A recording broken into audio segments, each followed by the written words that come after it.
Bismillahirrahmanirrahim. Assalamualaikum warahmatullahi wabarakatuh. Alhamdulillah hamidan lillah wa musallian ala rasulillah wa ba'du. Hadis ke-58 makna hijrah.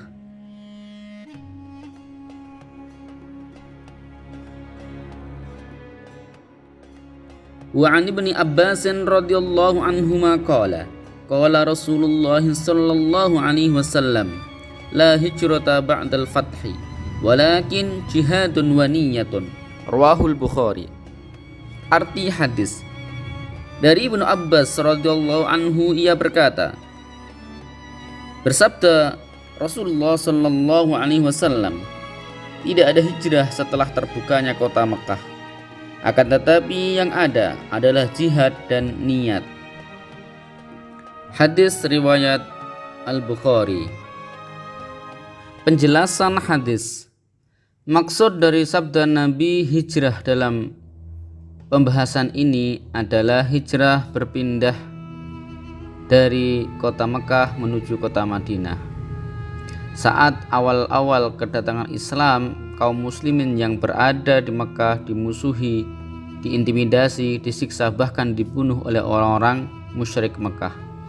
Kemudian Allah Ta'ala memerintahkan Nabi dan juga kaum muslimin yang ada untuk berpindah tempat dari Mekah menuju ke Madinah.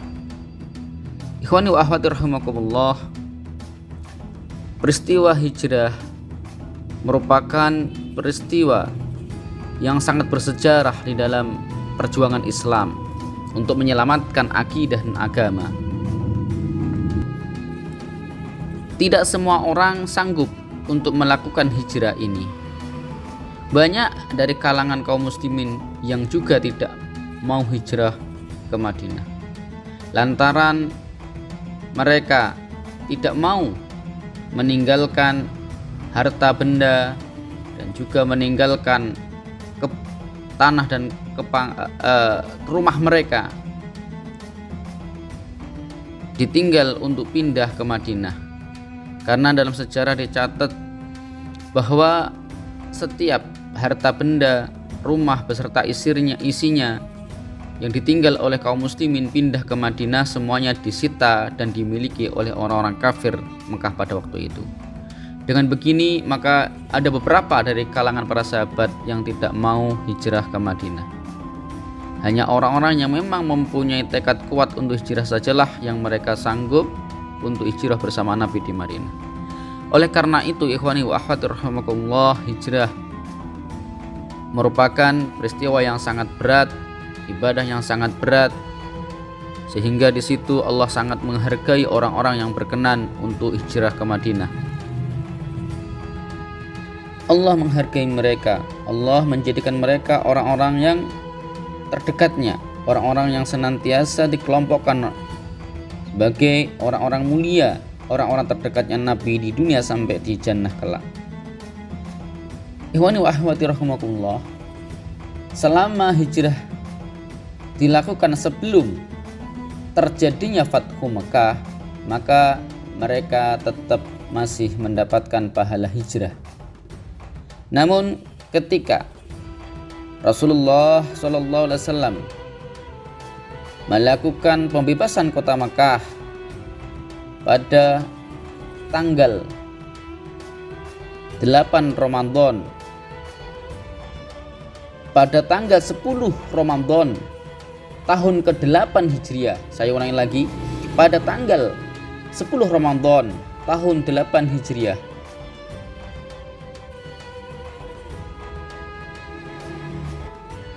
atau bertepatan dengan tahun 630 Masehi, Rasulullah SAW melakukan pembebasan kota Mekah, dan saat itu pula hijrah telah selesai. Pahala hijrah, keutamaan hijrah dari kota Mekah ke Madinah sudah usai dan tidak ada lagi pahala hijrah dari kota Mekah ke Madinah. Oleh karena itu di sini Rasulullah SAW mempertegas la hijrata ba'dal fathi, tidak ada hijrah setelah Fathu Makkah. Lantaran kota Makkah sudah menjadi daulah Islamiyah, daerah yang Islam, terbebas dari kesyirikan, terbebas dari kezaliman, sehingga misalkan ada orang yang masih mau hijrah dari Makkah ke Madinah, maka hijrahnya tidak berlandaskan sama sekali, tidak ada alasan untuk hijrah sama sekali, karena sudah tidak ada lagi cobaan, penindasan dan kezaliman yang terjadi di Makkah. Teman-teman sekalian, hijrah ternyata mempunyai banyak makna. Tidak hanya sekedar berpindah dari satu tempat ke tempat lainnya, tetapi menurut penjelasan para ulama, di antaranya adalah Ibnu Arabi, hijrah mempunyai beberapa makna. Yang pertama hijrah harobah. Yang kedua adalah hijrah tolaban. Dan yang ketiga adalah hijrah dari keterpurukan atau dunia hitam menuju dunia yang bersih dari dosa. Yang pertama adalah hijrah haroban, hijrah yang menghindari dari sesuatu yang tidak menyenangkan.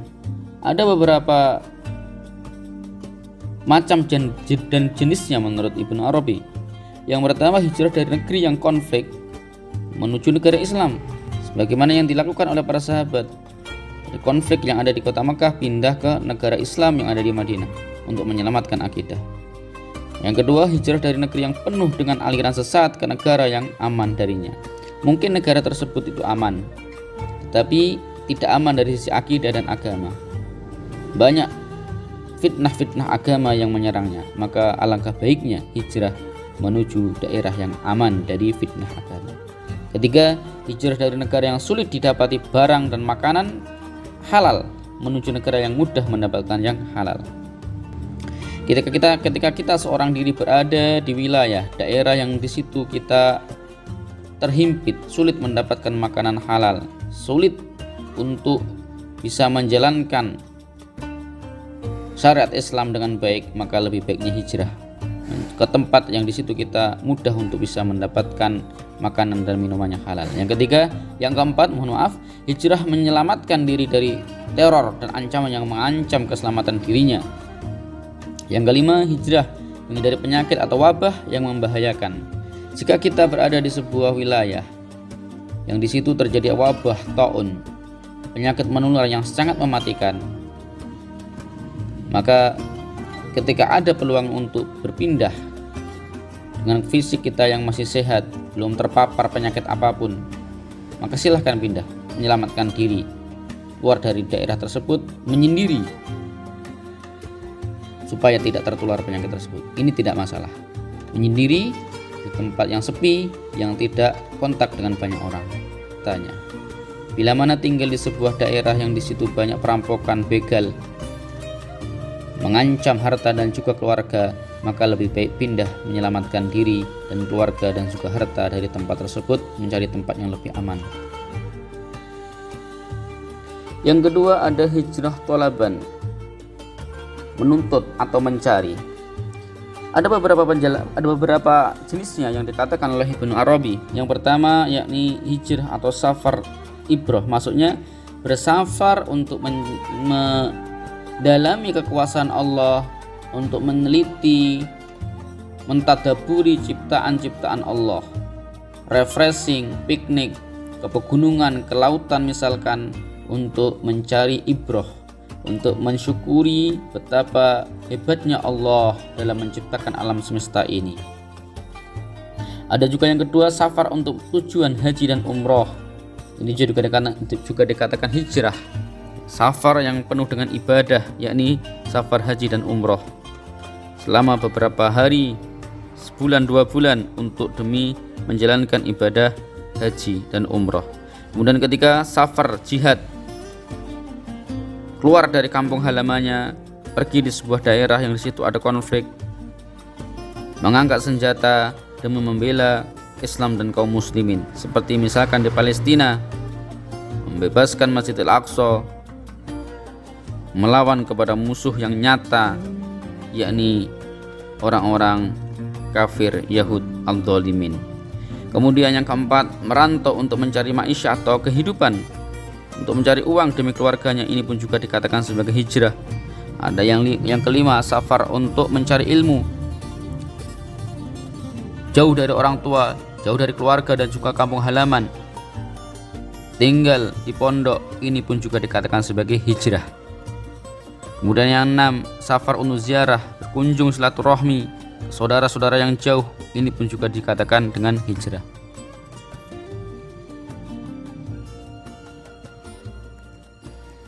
Yang nomor tiga, yakni hijrah. Hijrah dari keterpurukan, dari kemaksiatan, dunia hitam menuju kepada pertobatan, kesolehan. Dan inilah yang seharusnya kita ambil segera untuk hijrah dari dosa menuju kepada pertobatan. Harus kita lakukan sesegera mungkin sebelum tiba ajal menjemput. Ikhwani wa akhwati rahimani wa rahimakumullah.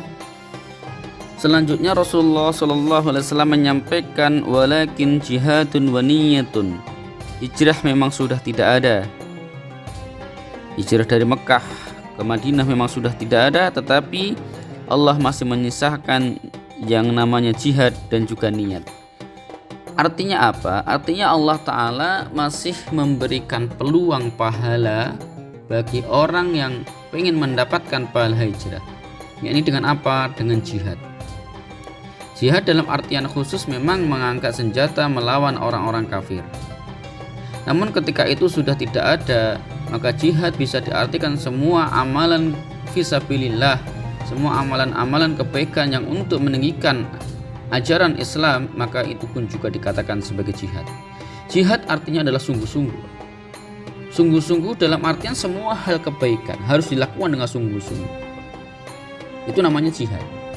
Jihad mempunyai arti umum dan arti khusus. Arti khusus misalkan jihad ke medan juang, medan perang. Dalam arti umum, yakni jihad bisa artikan dalam semua kegiatan kebaikan yang dilakukan dengan sekuat tenaga dan sungguh-sungguh, ini pun juga dikatakan sebagai jihad. Seorang guru mengajari muridnya baca Al-Quran dengan sungguh-sungguh, sekuat tenaga dan energinya untuk membuat anak-anak bisa membaca Quran, ini pun juga dikatakan sebagai jihad. Jika melakukan amalan kebaikan dilakukan dengan sungguh-sungguh, disitulah Allah Ta'ala memberikan pahala yang besar yang juga tidak kalah dengan pahala hijrah dari Mekah ke Madinah. Yang selanjutnya Rasulullah mengatakan waniyatun, dan niat. Untuk melengkapi kesempurnaan pahala jihad harus ditanamkan dalam hati niat yang tulus dan ikhlas, karena untuk mengharap-harap ridho dan wajah Allah, ridho dan juga pahala dari Allah Subhanahu wa taala. Karena orang kalau hanya melakukan sungguh-sungguh saja dan tidak diiringi dengan niatan ikhlas, maka perbuatan itu sia-sia. Orang sungguh-sungguh dalam melakukan sebuah amal ibadah, katakanlah sholat, tapi niatnya supaya dilihat oleh orang lain, dilihat oleh tetangganya, berniat untuk mendapatkan pujian-pujian orang di sekitarnya, maka sholatnya pun ini sia-sia, tiada hasilnya. Jadi kesungguhan harus diikuti dengan niat yang tulus dan ikhlas. Ikhlas dalam artian hanya mengharap wajah Allah, mengharap ridha Allah, pahala dari Allah Ta'ala. Dua amalan ini jika dilakukan oleh orang beriman, insya Allah akan mengimbangi pahala jihadnya para sahabat dari Mekah ke Madinah. Walhamdulillah, wa aqulu qouli hadza wa astaghfirullah li wa lakum, walhamdulillahi rabbil alamin. Subhanakallahumma wa bihamdika asyhadu an la ilaha illa anta astaghfiruka wa atubu ilaik. Walhamdulillah. Assalamualaikum warahmatullahi wabarakatuh.